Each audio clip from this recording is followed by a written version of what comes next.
Hey hi guys.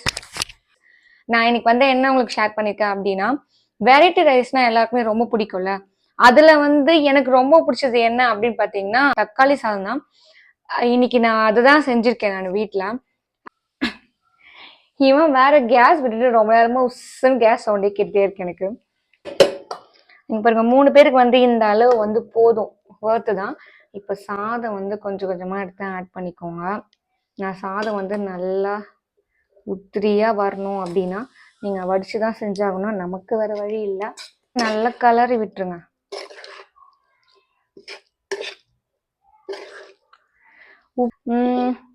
And அவ்வளவுதான். இந்த தக்காளி சாதம் இங்க பாருங்க, இதான் எங்க தக்காளி சாதம் ரெடி ஆயிடுச்சு பக்காவா. இன்னும் ஒரு ½ கழிச்சு நாங்க சாப்பிட்டுருவோம், நாங்க காலி ஆயிடும். நீங்களும் உங்க வீட்டுல இதே மாதிரி ட்ரை பண்ணி பாருங்க. இந்த தக்காளி சாதத்தோட ரெசிபியை ஃபுல் வீடியோவா ரெடி பண்ணி என்னோட சேனல்ல நான் அப்லோட் பண்ணியிருக்கேன். அந்த வீடியோட லிங்க் கீழே தர, வேணும்ன்றாங்க செக் பண்ணிக்கோங்க. பண்ணேன். அண்ட் அவ்வளோதான். இந்த தக்காளி சாதத்தை நீங்க ட்ரை பண்ணீங்கன்னா மறக்காம எனக்கு ஷேர் பண்ணுங்க. இது ரொம்ப நல்லா இருக்கும் உண்மையிலே. பாய்.